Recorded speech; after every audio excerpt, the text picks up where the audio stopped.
So I guess the first thing to ask is, what is it? Basically, the body is a Sebring. We made by it's a kit car body, but made by Sebring, which is a Mark III Austin Healey race car. Yeah. In fiberglass. Bought the body from eBay, £800. It was in a mess. Right.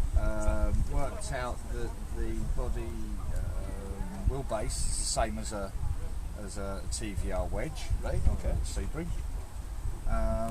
So therefore, what I did was unskinned a TVR in basic terms. Yeah. Took the top off and took the outside skin off, so left the tub, if you like, in place. Okay. And then reskinned the TVR.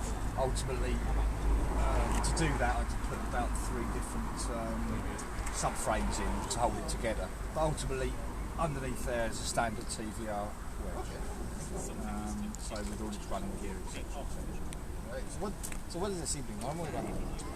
They run a Rover V8, but they run their own chassis, and they're normally a Jaguar axle. Funny enough, similar in many ways, but their chassis is very basic, flat chassis, rather like a Cobra, and very flexible. But with the TVR chassis, it was far superior. Yeah. So not only did you get a superior car, you actually got a car that's running on the road. So therefore it's a rebody, not a kit car. So my next question was going to be the IPA. So I take it they would happen to just go. No, you just simply filled out a form, put all the serial numbers down for the gearbox, back axle, front engine, things as you found when you did the full rebuild. Did pictures, 14 pictures from the start of the rebuild to the end. End picture, second to end picture being the body just about to go on the chassis, so the DVR there you can see that that's a TVR chassis and that's a new body. When you put it together, all finished, one photo, sent it all off to the DVLA. They come back, congratulations, Mr. Cooper. You just take it for an MOT. Have you done like most of this work yourself then? All of it. Because looking at it, I was walking around and I just kept tripping up on that's not custom. You would have had to do that. I mean, the dash, for example, is like the curves on that. It's just done out of sheet aluminium. I did it all myself, sprayed it myself. It's all done in barn. Sorry, I didn't catch your name. It's Kevin Cooper. Thanks. Well, I really appreciate the chat. But it's still 17 months worth of hard work. Not all. Yeah, it's 17 months. Brilliant. No, good on you, man. Well done.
No, there's not.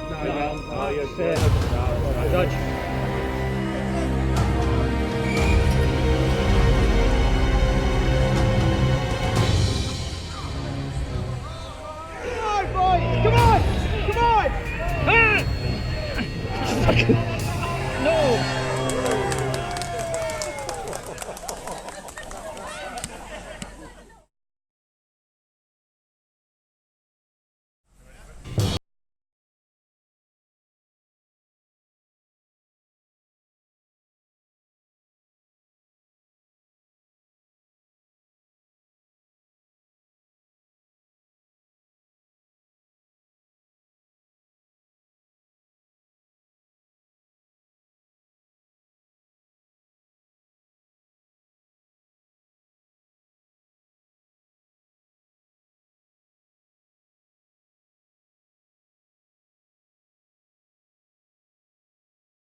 Yes!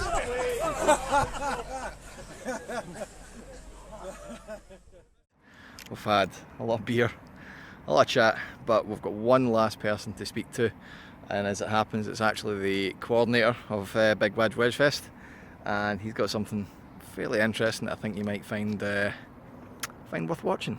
Okay. The first time I seen this thing was 2 years ago, I think, at the Rusty, wasn't it? And the first thing I, like everybody else, says is, "What is that?" It's a 1988 prototype car, which was built for Peter Wheeler, managing director of TBR. Okay. He specified the car in 1986. What he was looking for was something a bit different, and he specified a fixed head coupe Tasman. It was going to be silver, Right. and it was going to have a 5.4 litre Rover V8 engine. Bloody hell. He'd obviously worked out on his draftsman's board that a 5.4 litre stroke Rover V8 was the biggest capacity you could create. Yeah. So I've got a copy of the original build sheet. It's very fortunate to get hold of. Right. And it specifies special car PRW 5.4 litre RV8.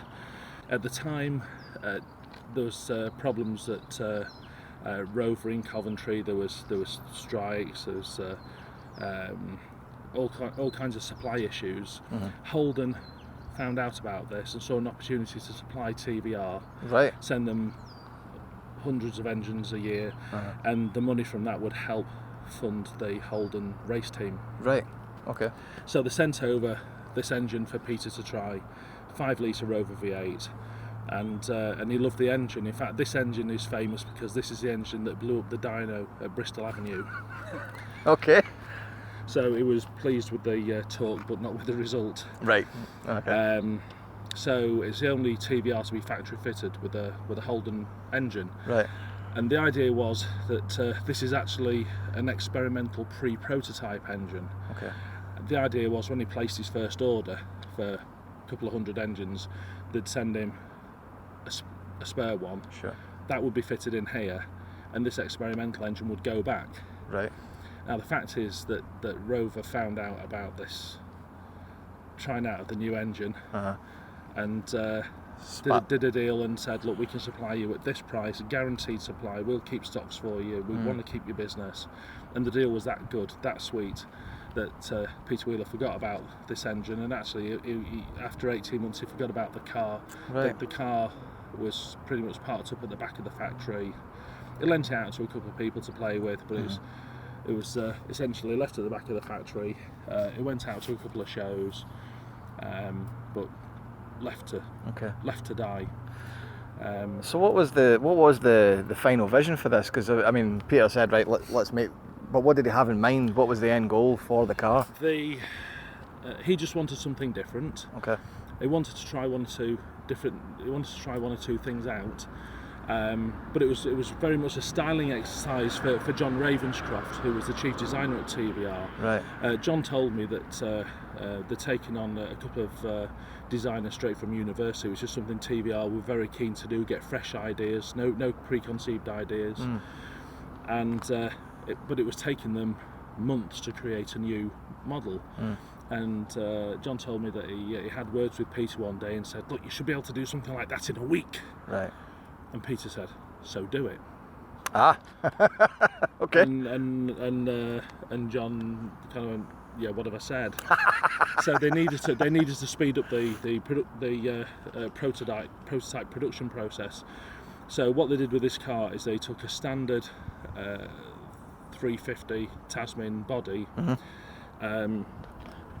They took the outer panels off and they sprayed it with quick drying foam. Okay. So which was set in an hour, and they used garden rakes and garden implements, their knives and surf forms to create the shape. Right. And then put a couple of layups of fiberglass over the top, and that gave the general shape very quickly. Right. And actually inside these panels there is foam. You still have that It's there, a sandwich. It's a sandwich. But they wanted something different for the front, because obviously the 350's got the pop-up headlights. Yeah. I think by that time it was starting to get problematic, even running cars with pop-ups at that point. Yeah, and he was looking for something slightly different. So in 1986 there was a car called the 420 Sport Saloon, silver car, which famously went to the motor show and nobody liked it. But they liked the nose, so what they did was they cut the nose, the last couple of feet off the 420 Sport Saloon, and then recycled the rest of it. Right. So when they were building the Elephants, they said, what should we do on the front? We'll take that nose. Right. And they grafted the nose on the front. Okay. Now, and then they modified the headlights. Yeah. Okay, Yeah. but it's interesting, if you look at the profile of the side of the car, and you look at these Yeah, the swage lines and whatnot. swage lines here, Yeah. and you look at the 420 Sport Saloon, this is the front of the 420 Sport Saloon. Right. Now the 420 was a bit of an experiment in itself, because it was going to be the first TVR to have a horizontally mounted radiator, because Peter was trying to get the front of the cars as flat as he could. Right, okay. But there's all kinds of problems with horizontally mounted radiators, because the air rushes into the back. The back of the radiators get cold, Cools but the fronts are hot. Yeah. So he wanted to try that out, and they tried that on the 420. Never went into production. So when the nose was put into this car, it still had the horizontal radiator. Okay. So that's one feature that's in this car. So you can almost say it's the first car to have, the first TVR to have a horizontally mounted radiator. Right. It's maybe the first and a half car to have it. But The first at what then? Let's go with that. But that's Yeah. what it is. And then they tried some different things. He wanted the back of the car to be as flat as possible. Right. So they cut the back off, and they set the lights behind a perspex strip. And to keep it flat, they put the number plate inside the perspex strip and lit it from inside, which was an experiment. So subsequently, lots of TVRs had the rear light slides from inside. Like our Chimeras have that, yeah. But this was the first Right, to try it out and see what it looked like. Some other strange things about the car is Peter wanted this for commuting, and he also wanted it for going shooting. So in the back of the car, he took out one of the fuel tanks, the tank behind the passenger seat, and they cut out and countersunk a dog seat for his gun dog Sam. And the idea was the gun dog would sit in the back seat and wouldn't get the front seat dirty for Peter's wife to get her clothes filthy on. And I said to Peter, did he use it? He said, yes, one. So a complete waste of time, but worth a try. Yeah. And the other thing it's got, because he took out one fuel tank for the dog, he put an extra tank across the back of the car to give it some range, and that left a gap between the rear of the tank and the back of the car. Left a gap so big by the width of the car by so deep. So they put a couple of leather flaps over it, quite inconspicuous. You'd never really notice it. That's where he kept his shotguns. That's his famous shotgun compartment. Okay. So when we were over in Germany 3 years ago, and we got stopped by this traffic cop, and he said, "What's in here?" I said, "Oh, this is where he used to keep his guns."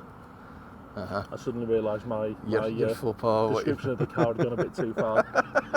So she's a quirky old girl, but very different, a one-off shape.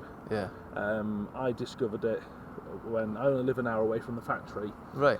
So I'd read that Peter Wheeler used to take his car to be serviced at the factory. I thought, well, can you take your car to the factory to be serviced? I thought, well, yeah, Peter's doing that.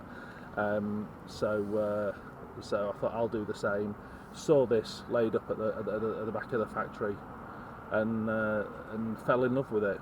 Asked about it, and they said, no, it's Peter's. It's going to be a project for when he retires. Right. He'll never sell it. People have tried to buy it over the years. He won't sell it. And I was very fortunate that the week before he sold the factory to Nikolai Smolensky, I'd heard, everyone was hearing on piston heads and all over the place that he may have sold. So I managed to get to speak to him and said, look, I'd like to look after your old car for you. At the time, there was no rear window. The rear window had been taken to put in another car. Right. There was a tree growing out the boot. It was rotten. The outrigger was falling off. Oh, Jesus. There was the original bonnet was on bonnet pins. This is a new bonnet I made because the old bonnet was smashed to bits. So I made the mould of it and made this. Right. It was a mess, and I think Peter felt that sorry for me that when I went to collect the car the following week, which was 2 days before Mr. Smolensky moved in, greens, they presented me with the last brand new rear window from the factory. Jesus. It was very, very kind of him. So that's the first part of your restoration, which I thought was absolutely superb. Yeah. So yeah, she's a great car. She's got the 5 litre V8. She's got some nice power. So yeah, I was going to come to that. So obviously, I had a bit of a turbulent choice of engines. Was it the Rover 5 litre that eventually ended up in it that you ran with? So he ended up with putting the Holden V8 in, and it just stayed in there. Great engine, bags of torque. The problem is that when I got it, it wouldn't run. Right. It had just been stood for years, and trying to find somebody to rebuild the engine was a nightmare because nobody could properly identify what it was. It was then we discovered the story about it's an experimental engine. There's no engine number. The heads are hand machined. Jesus. So, but it was great that we eventually managed to come across Rick Wood in Stockport, who I'd met racing, so I knew of him. He raced the production version of this in touring cars in 1991. So I rang him up, told him what I thought I'd got. He said, let's have a look. He started taking it apart, said, oh, crane roller rockers, I've still got some of these on the shelf. And oh yes, well, I've got some of these, and I remember this, and oh, that's a bit different, but yeah, we can rebuild it. Rick was fantastic. The first proper run that she had was up to the Rusty Nailers at the Drovers. That was the first, and I said to Johnny Wedgie, who was John Melville, who was organising it, I said, look, don't tell too many people because I'm not sure we're going to get there. This is the furthest she's been in 15 years. And but we got there in one piece. We got there, and many Rusties have been drunk since. Jesus, you're not wrong. So all good, and she gets us there. She's great. It's nice to have something different, and it's nice to have saved part of TVR history. It is certainly that. It is unique, to say the least. So is it rude, is it gentlemanly even to ask what that engine put out when she got it built?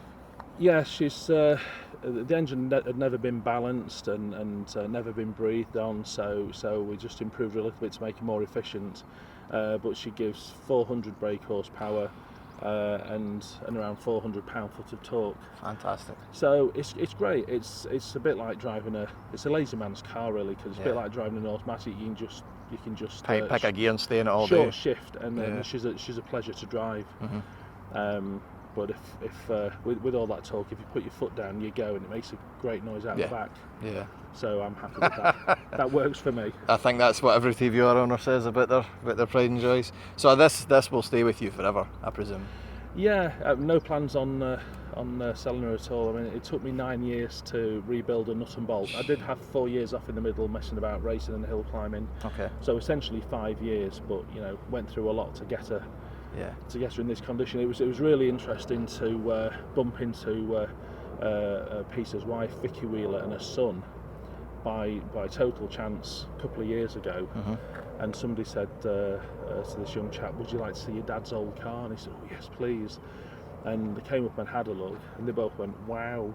Right. And Vicky said it wasn't like this when Peter had it. This is better, and it is because it was finished. Because John did it in a week. It was something to try, and he did an amazing job to turn this round so quickly. So we've just given it, with hindsight, we've given it the love and care that we think that Peter's old car deserves. So we look forward to pointing her and pressing the trigger for many years to come. And that's the key point. It is such a rare car, but it is familiar with every single road. You take it out and it gets driven properly, which is, I think, one of the most impressive things about it is this goes all over the country and gets shown off. It does. We've had to because of the low nose, very very low nose. Even on a standard road, we can catch the nose. and we get little bits of fiberglass splintering off. So she does get a nose job every year. In fact, last year she had 2 nose jobs just underneath the front. Okay. To tidy her up, because everywhere you go she's got to be tidy. She's a superstar over 30 years old. That's probably yeah. To be expected. So nice thing. Good, nice one. Howard, thank you so much for telling us about the car. You're very welcome. It. And hope to see you again soon at the Rusty. We'll see you at the Rusty. Fantastic. Cheers. Nice one. Cheers, buddy. Cheers. So that's day 1 done. Well, day 2 technically. Day 2, day 1, drive down. Day 1 proper on the Big Bad Wedge Fest. And we're now just halfway through dinner. Main meal done. Delightful. Yeah, oh no. What's the name of this place? Hotel. This hotel? We've had a few shandies. Man, right, this is why we're doing this video right now. We are puggled. I mean, the pair of us have been drinking since about 2. So let's just sign off day 1 of Big Bad Wedge Fest here and yeah. Thoroughly enjoyable. We've had some good runs. Oh, some tremendous runs. It's all good so far. Oh man, it's been a blast. Kate's behaving herself. Yeah, that car, touch wood, until now, has been faultless. Absolutely faultless. That's it. But for now, we're going to get messy. Cheers. Take it easy.